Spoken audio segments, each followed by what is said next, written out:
By taking just 2 CLEP exams in college, I saved $9,000 and 72 hours of class time.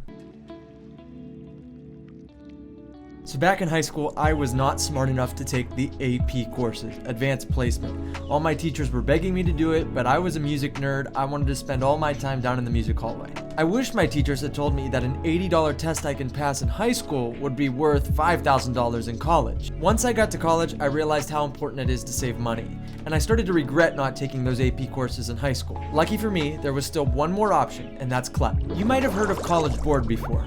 They're the ones in charge of AP tests, SATs, CSS profile, and finally CLEP. The college level examination program has 34 exams that cover all of the intro level, like kind of your entrance classes to college, your first semester, your second semester, or any of your general electives too. Your gen eds would be like science, math, history, any of the liberal arts that every student's required to take at college to get their degree. That is, unless you take a CLEP exam. CLEP exams are usually an hour and a half to 2 hours long. They cover 90 questions. You can take them pretty much any time during the year. The tests are fully digital. You'll be in a proctored setting when you take that test though. As of 2020, they're experimenting with virtual exams where there's a proctor watching via webcam, but when I took mine 2 years ago, I was in a computer lab where there was a proctor in the room.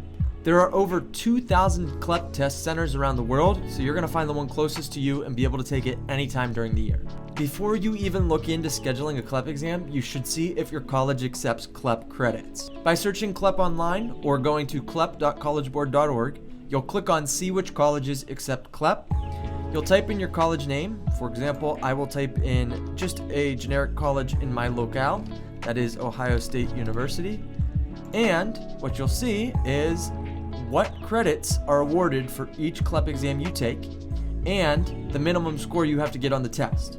If you feel proficient in any of these categories, consider doing a little brush up of all that material and then going in to take the test immediately. It's important to know as much as you can about the topic before you take the exam, because every college is going to require a minimum score. Nearly all of the tests, except for any composition and writing exams, will be multiple choice only. Every question you get correct is worth 1 point, and all of those add up to your raw score. Each exam has a different scale that ranges from 20 to 80, and your college will require you to get, for mine it was over 50, some colleges require 53, 55. My understanding of their scaled score is that getting about a 50 is right in the middle, and that's about a 55 to 60%, a just passing grade for some courses in college. It's important to know that when you pass a CLEP exam, the score is sent to your school, they receive it, they give you the passing grade without reflecting what you got on the exam. So you'll never know that you technically got a C or a B on the exam, it'll just say that you passed the class.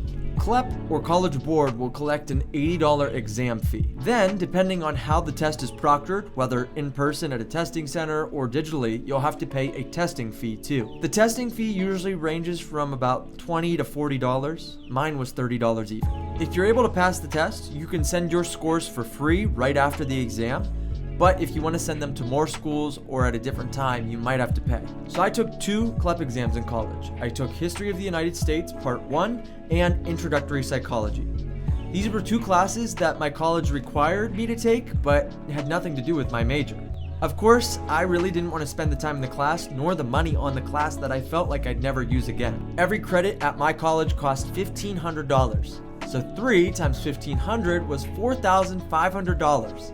When I passed that exam with a 58 and brought that credit to my college, a $5,000 course that takes up 36 hours of my semester was minimized to $120 and only a 2-hour test. The largest risk of taking a CLEP exam is not passing, and every college has a different retake policy if you don't pass the exam. So it's my goal right now to give you all the resources you'll need to pass the exam on the first try, get those credits, and save some money.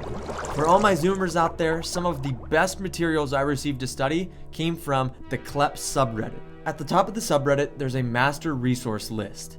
This kind of lists all the links that other users have provided to pass their exams, and we're going to go through a couple of them now that I used to pass my exams. I'll admit one of the sillier CLEP resources I used was freeclepprep.com.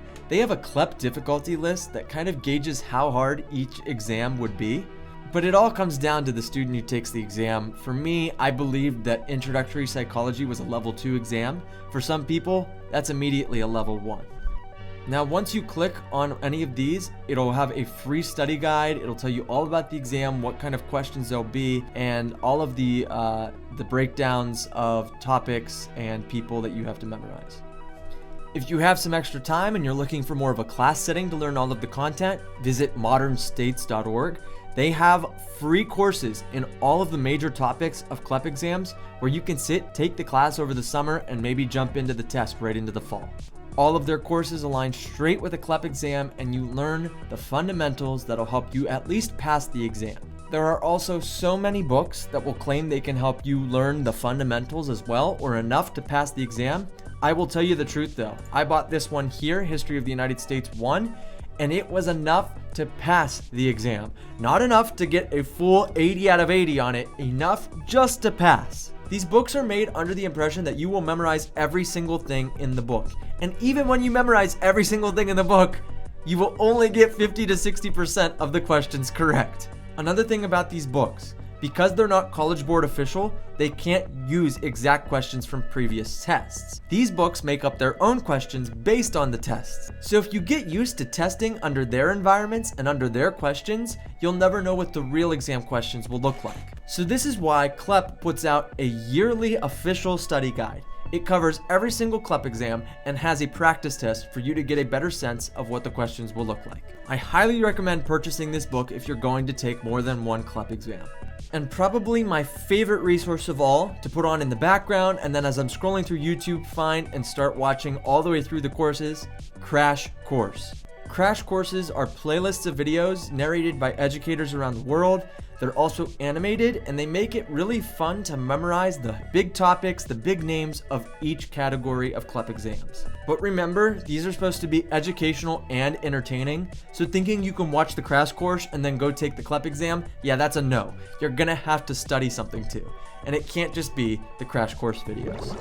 If you're not sold on CLEP exams, you should talk to your college registrar office or academic advisor and ask them if it's an option. Also ask how much money you can save by taking those exams. At my college, it ended up saving me about $9,000. I know that cost per credit hour is different at every college, but figure yours out and realize that this is the best way to save money, but most importantly, save time. You don't have to sit in those classes and sleep through them.